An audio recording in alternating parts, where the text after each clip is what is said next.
My brother took my college fund, so I built a company without him. A story of betrayal, ambition, and success. When family takes everything, you fight back and create something bigger. When I was 17, my parents sat me down at the kitchen table with serious faces. My dad cleared his throat and said, "We've been saving for you since you were little. That college fund is waiting for you." I remember feeling such a rush of relief. For years, I had studied late into the night, picturing myself in lecture halls, imagining a future I thought was secure. I clutched that promise like a lifeline. But 3 months before I was supposed to start college, I logged into the bank account where the money was kept. The balance wasn't just low, it was zero. At first, I thought it had to be a mistake. I called the bank, heart racing, only to be told the funds had been withdrawn in full. The name on the transaction hit me like a punch: my brother, Daniel. Daniel was 3 years older, the golden child of the family. He always had the car, the newest phone, the freedom to make mistakes. My parents brushed off his failures with, "He just needs time." Meanwhile, I was the one who followed every rule. That day, all I could think was, how could he do this to me? When I confronted him, he didn't look guilty. He smirked and said, "I needed the money more than you. College isn't for everyone, anyway." My parents stayed silent. That silence was worse than his words. It meant they had known, maybe even agreed. I remember walking to my room, slamming the door, and sitting on the floor with tears blurring my vision. My entire future had been stolen. But somewhere in the middle of that devastation, something inside me shifted. If Daniel thought he could take away my chance, he was wrong. He hadn't ruined me. He had just lit a fire I didn't know I had. And that was the night I promised myself, if they wouldn't invest in me, I would build something on my own. The next morning, I woke up with swollen eyes but a strange kind of clarity. I had no college, no money, and no support. But I still had my laptop, an internet connection, and more determination than I had ever felt in my life. While Daniel bragged about using my college fund to start his big business idea with his friends, I sat in my tiny bedroom researching everything I could about online work. I read about freelancers who built companies from scratch, people who started small and grew something real. If they could do it, why couldn't I? I began with the skills I had: writing essays, editing, organizing research. Within a week, I signed up on freelance platforms. My first job was humiliating, $20 for a 5-page essay. But when I saw the payment hit my account, I realized something Daniel never would. It wasn't about fast money, it was about momentum. Meanwhile, my brother kept parading around like a king. He would come home late at night, reeking of alcohol, bragging about business meetings that were really just bar outings. My parents still defended him, "At least he's trying." I bit my tongue every time. But inside, I was already building something real. I started waking up at 5 in the morning to work before school, staying up past midnight to finish client orders. My grades slipped a little, but I didn't care. I wasn't just hustling for pocket money, I was laying the foundation for my future. By the time graduation came, Daniel's company had already burned through half the money. He kept asking my parents for more, but there was nothing left. I watched him spiral with a quiet satisfaction, while I kept building silently in the background. I still didn't know exactly what my company would become, but I knew one thing: would never let anyone have that kind of power over my life again. The summer after graduation was supposed to be Daniel's big break. He kept saying his startup was about to explode. But all I saw were unpaid bills, unopened letters from the bank, and him lying on the couch watching TV. My parents still believed every word. I, on the other hand, was making small but steady progress. I had saved nearly $3,000 from my freelance jobs, and instead of spending it, I invested it in courses, tools, and a proper website. I built a name for myself online, quietly. Clients started returning, recommending me to others. My little side hustle was turning into something that looked suspiciously like a business. Of course, no one in my family knew. To them, I was the kid who had been robbed of her future. Poor thing, no college. But I liked it that way. The fewer people knew, the less anyone could take from me again. Then one evening, as I was typing away on my laptop, Daniel barged into my room without knocking. He glanced at the screen and laughed. "Still wasting your time on that? You'll never make real money online." His words stung, but I kept my face blank. I had learned by then that silence was my best weapon. What he didn't know was that my earnings that month had just passed $1,500, more than he had made in his so-called business. I wanted to scream it in his face, but instead, I let him believe I was still just the little sister who'd been left behind. Deep down, I was already planning my first expansion. If I could handle 5 clients at a time, why not 10? Why not hire someone to help me? The idea of being an employer at 18 was terrifying, but also thrilling. Daniel thought he had stolen my future. He had no idea I was already building a new one, brick by brick, right under his nose. By the time I turned 19, my little project had grown into something bigger than I had ever imagined. I wasn't just freelancing anymore, I had a small team. 2 writers, a designer, and a virtual assistant, all working remotely. I paid them fairly, and together we delivered more projects than I could have handled alone.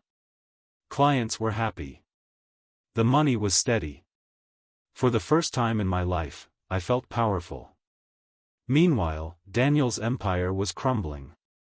The money he had stolen from my college fund was gone. His partners abandoned him after the debts piled up. He came home one night furious, yelling that no one supported him, that success required risk. Our parents still nodded along, still called him ambitious. I just sat there silently, hiding my smirk. What none of them knew was that I had already registered my business officially. It wasn't just a side hustle anymore. It had a name, a logo, contracts. I had even started pitching bigger clients, small companies that needed content and design. Every yes felt like proof that Daniel's theft hadn't ruined me. It had created me. One day, over dinner, Daniel casually asked if I wanted to help out with his new idea. He had noticed I spent a lot of time on my laptop and said, "You're good with that computer stuff. Maybe you can do the boring parts for me." I almost laughed. He thought I was still some unpaid intern in my own life. I looked him straight in the eye and said, "Sorry, I'm too busy running my company." His fork froze mid-air. My parents chuckled awkwardly, assuming I was joking. But I wasn't. And the best part was, I didn't feel the need to prove it. Because the truth was, the results were already speaking for me. The first time I landed a corporate client, I nearly cried. It was a mid-sized tech company that needed a full content package, blogs, social media, web design. They wired me $10,000 upfront. $10,000. More than I'd ever seen in my account at once. I sat staring at the number, my hands shaking, realizing that I had officially crossed into a new world. At dinner that night, Daniel complained that no one believed in his vision, that investors were too short-sighted. He slammed his empty glass on the table and said, "If I had just a little more money, I'd prove them all wrong." I wanted to scream. A little more money? He had taken every cent of mine, and still it wasn't enough. But instead of exploding, I excused myself, went upstairs, and answered another email from a client. My business didn't need sympathy, it needed action. The contrast between us grew sharper every day. Daniel lived in excuses. I lived in results. He spent nights drinking, I spent nights planning. He blamed the world, I built my own. My parents didn't see it yet, they still saw me as the quiet one, the unlucky one. But I knew the truth. And then, one Saturday morning, Daniel knocked on my bedroom door. For once, he didn't look arrogant.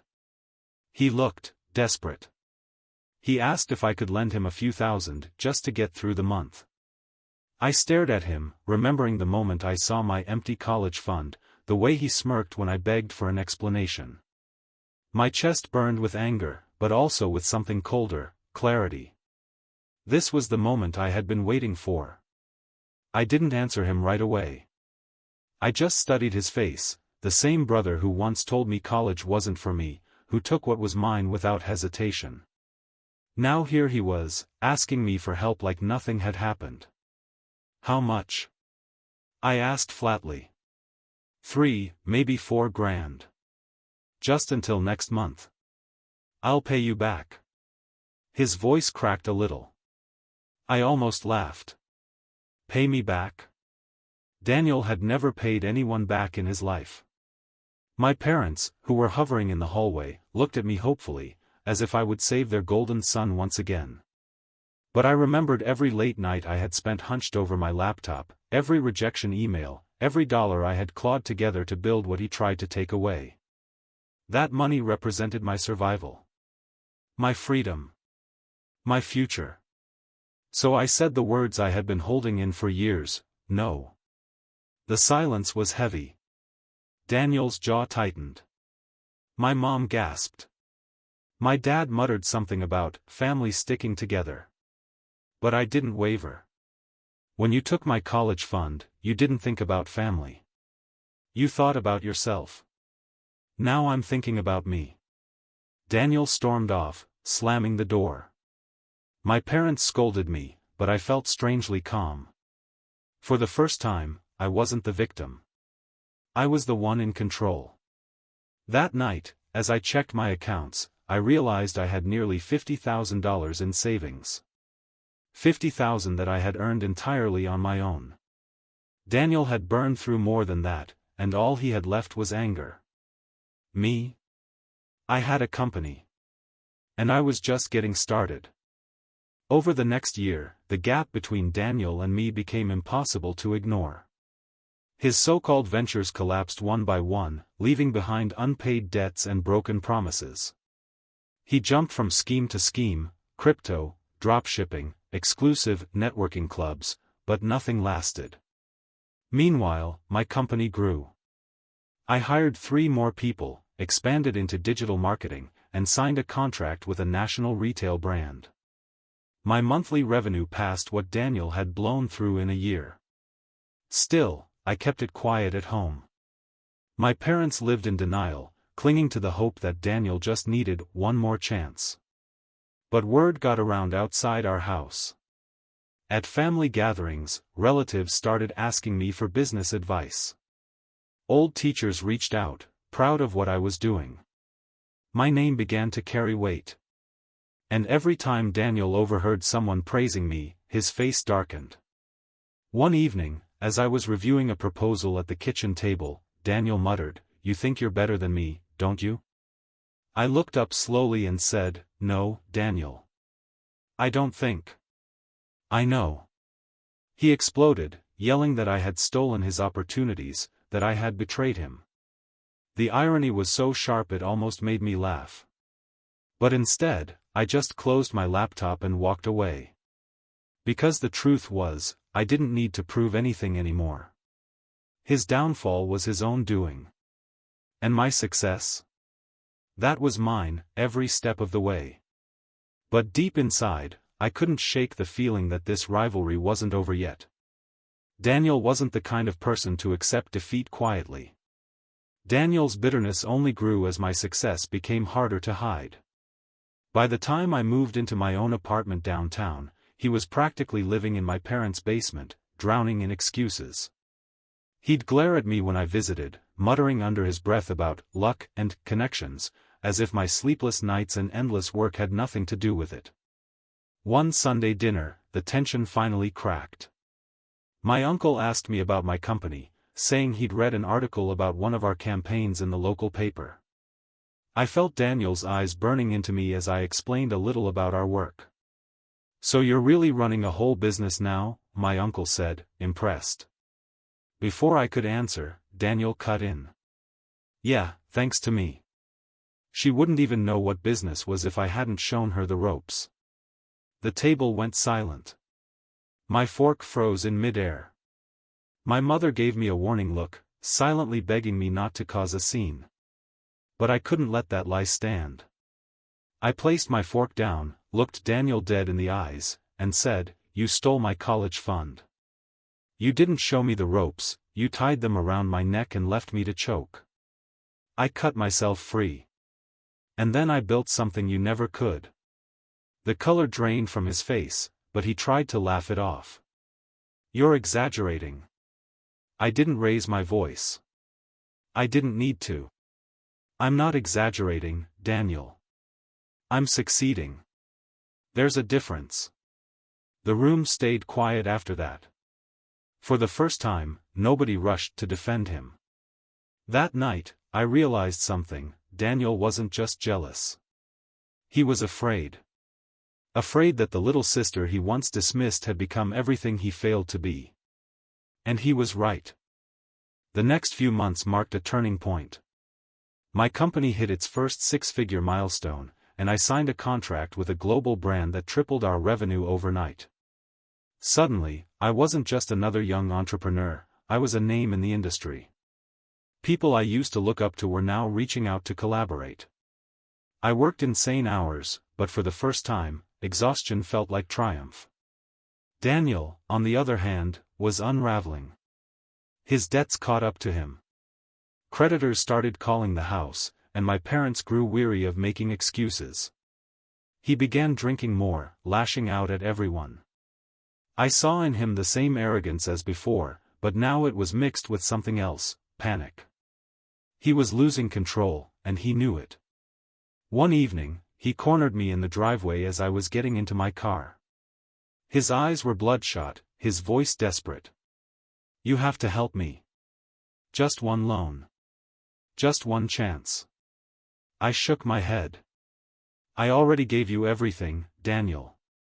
You threw it away." He slammed his fist against the car roof, making me flinch. "You wouldn't even be where you are without me. If I hadn't taken that money, you'd be in some boring dorm, wasting your life on textbooks. I made you." His words hung in the air, sharp and poisonous. But instead of anger, I felt something else: clarity. "You didn't make me," I said quietly. "You broke me. And I rebuilt myself. That's the difference between us." I drove away, my hands trembling on the wheel, but deep inside, I felt unshakable. His attempt to rewrite history only proved how far gone he was. The irony was almost cruel: he had stolen my future, but in doing so, he had forced me to build a better one.